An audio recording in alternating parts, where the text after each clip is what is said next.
जी, dear students, इस lecture में हम बात करेंगे anatomy of software house. Software house जो है वो होता क्या है। ये कंटेंट है, इसकी एनाटॉमी क्या होती है, software house, anatomy of typical software house, कुछ एग्जांपल्स को भी हम डिस्कस करेंगे। Anatomy is a study of structure, organization, internal working और हायरार्की चार्ट। मतलब किसी भी ऑर्गेनाइजेशन के बारे में एनाटॉमी जो होती है उसका स्ट्रक्चर होता है, ठीक है। उसका ऑर्गेनाइजेशन चार्ट क्या है, इंटरनल वर्किंग किस तरह से होती है और हायरार्की क्या है, कि कौन सा रोल किसको रिपोर्ट करता है, ये सारी डिटेल उसके अंदर होती है।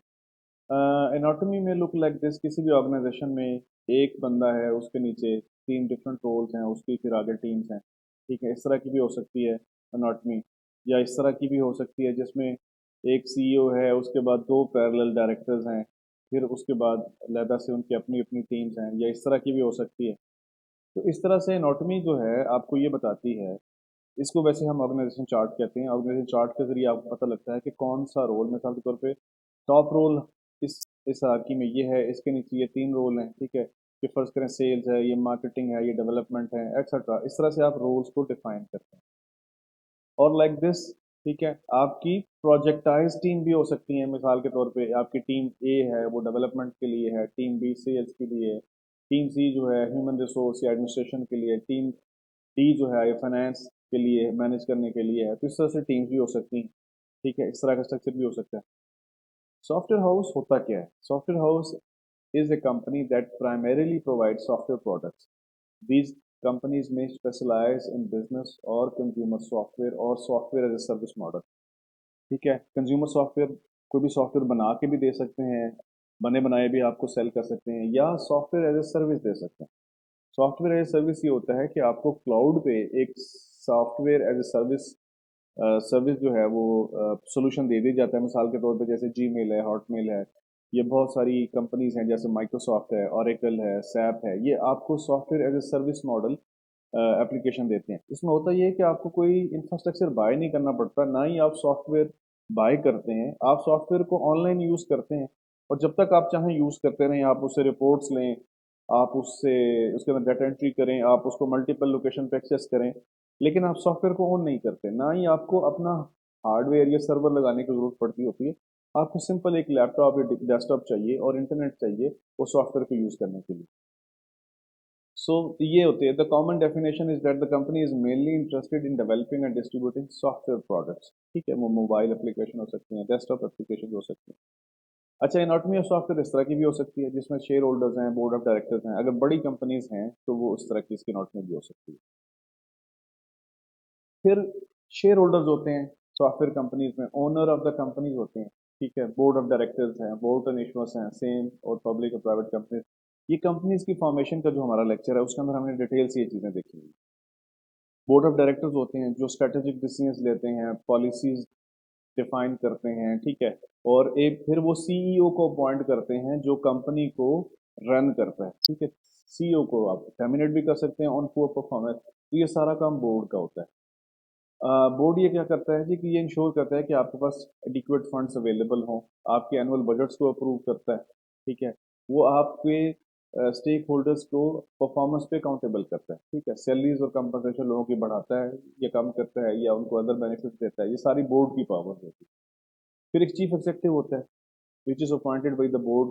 इसका काम ये होता है कि ये day to day company operations को रन करता है। जैसे ये short term long term strategies बनाता है, ठीक है। ऑर्गेनाइजेशन का विजन और मिशन सेट करता है, और ये बाकी टीम को लीड करता है, ठीक है। एग्जीक्यूटिव टीम जो है उसमें वाइस प्रेसिडेंट या सी लेवल एग्जीक्यूटिव होते हैं, जैसे C chief financial officer, chief IT officer, ठीक है।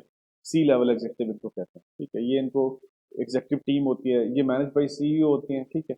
ये रेगुलरली टू कोऑर्डिनेट स्ट्रेटजी और बजट्स वगैरह। मतलब सी मैनेज बाई सीईओ से सी लेवल मुराद ये है कि जैसे फाइनेंस का डिपार्टमेंट है, एडमिनिस्ट्रेशन है, ह्यूमन रिसोर्स है, सेल्स है, मार्केटिंग है, डेवलपमेंट है, R&D है। तो ये सारे डिपार्टमेंट के जो हेड है ये एग्जीक्यूटिव टीम के अंदर आते हैं। जैसे मार्केटिंग है, मार्केटिंग का काम क्या होता है कि जी कोई भी सॉफ्टवेयर या प्रोडक्ट वो उन्होंने बनाई है, उसकी अवेयरनेस क्रिएट करना इनटू द मार्केट, ताकि आपको पोटेंशियल बायर्स मिल सके, ठीक है। और ये अपने कस्टमर्स के साथ एक रिलेशनशिप भी डेवलप करता है, ये मार्केटिंग का काम होता है। ये क्या करता है, प्लान करता है, एडवर्टाइज करता है और डायरेक्ट मार्केटिंग कैंपेन्स रन करता है। ठीक है, ये मार्केटिंग का काम होता है किसी भी सॉफ्टवेयर हाउस में।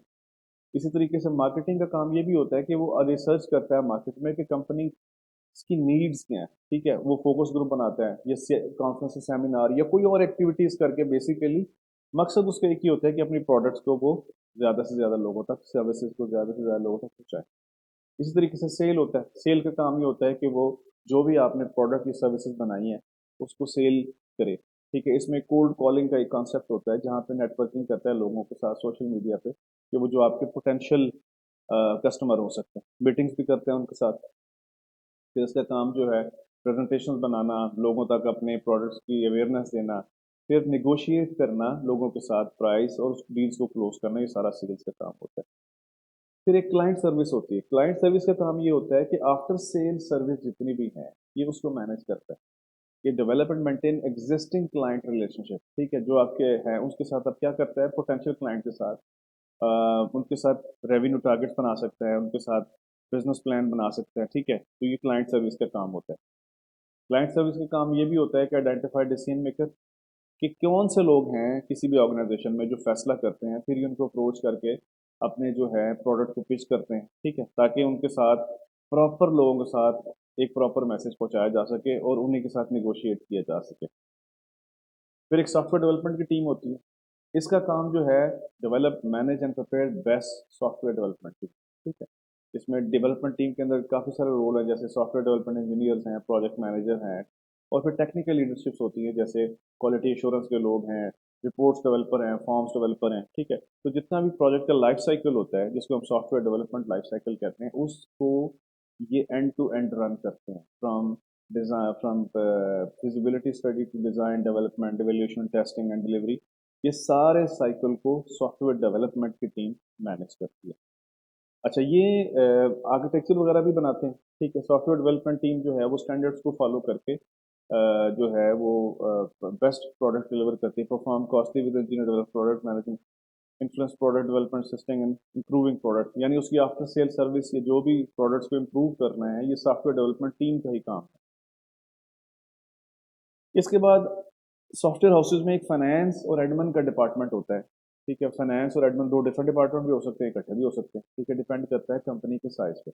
इनकी जिम्मेदारी क्या होती है, overall responsibility for all aspects of financial and administrative management, effective financial reporting in a timely, accurate and relevant informative manner. ठीक है, ये इनका काम होता है। And general administration duties, general administration duties ये होती है लोगों को हायर करना, उनको टाइम पे सैलरी देना, उनकी लीव्स का रिकॉर्ड रखना, उनको जो है डिसिप्लिन में रखना, टाइमिंग से इन आउट फॉलो अप करना। ठीक है, उनके बेनिफिट्स वगैरह को मैनेज करना, लोगों की परफॉर्मेंस अप्रेजल्स करना, ये सारे एडमिन और एचआर के काम होते हैं। अच्छा, इसके बाद जो है ये एक टिपिकल जो है एक वेस्टबोक सॉफ्टवेयर है, एक इंडियन सॉफ्टवेयर हाउस है। उसका ये जो है माइंड मिल के नाम से एक सॉफ्टवेयर हाउस है, ये उसके डिफरेंट जो है डिपार्टमेंट हैं, जैसे वेस्टबोक एप्लीकेशन डेवलपमेंट है, बैंकिंग ऐप डिवीजन है, इनवॉइस मैचिंग सर्विस है, लाइब्रेरी डॉक्यूमेंट सोल्यूशन है, इंस्टीट्यूट मैनेजमेंट है, कंसल्टेंसी सर्विस है। ये डिफरेंट सर्विसेज जो हैं ये कंपनी जो देती है ये उसकी डिटेल्स है। तो इसी तरीके से पाकिस्तान की किसी कंपनी की भी हो सकती है, जैसे सिस्टम्स लिमिटेड है, नेटसोल है, उनकी अपनी इस तरह की प्रोडक्ट्स हो सकती हैं। ठीक है, इसी तरीके से ये एक टिपिकल स्ट्रक्चर होता है किसी भी बेस्पोक या कस्टमाइज एप्लीकेशन डेवलपमेंट कंपनी का, जिसमें एक सीईओ होता है। ठीक है, उसमें वाइस प्रेसिडेंट या हेड होता है सेल्स का, फिर प्रोडक्शन का, प्रोडक्शन के अंदर प्रोग्राम मैनेजर होते हैं, टेक्निकल उसमें प्रोजेक्ट लीडर्स होते हैं। ठीक है, बिजनेस एनालिस्ट होते हैं, फिर प्रोग्राम मैनेजर प्रोजेक्ट प्लानिंग के होते हैं, जिसमें ना प्रोजेक्ट मैनेजर्स हैं, ऑपरेशनल मैनेजर है, सपोर्ट की टीम होती है जो क्लाइंट सर्विस को देखती है। ठीक है, इसी तरीके से अगर हम प्रोजेक्ट लीडर्स या मॉड्यूल लीडर्स की बात करें तो उसमें टीम मेंबर्स होते हैं, इंजीनियर्स होते हैं, टेस्टर्स होते हैं, डोमेन स्पेशलिस्ट होते हैं, जैसे एग्रीकल्चर स्पेशलिस्ट, एजुकेशन स्पेशलिस्ट, तो ये सारे डोमेन स्पेशलिस्ट में आते हैं। फिर vice president operation finance and HR होता है। तो ये एक बड़ा हाई लेवल ओवरव्यू है किसी भी सॉफ्टवेयर हाउस का, कि वहाँ पे किस तरह के डिपार्टमेंट होते हैं, इनके ऑपरेशंस कैसे मैनेज होते हैं, किस तरह की प्रोडक्ट और सेल्स सर्विसेज को वो लोग देखते हैं। तो होपफुली इससे आपको एक अंदाज़ा हो गया होगा कि जब भी आप मार्केट में जाएंगे तो सॉफ्टवेयर हाउस होता क्या है और टिपिकली वो किस तरह की ऑर्गेनाइजेशन मैनेज करता है। Thank you very much.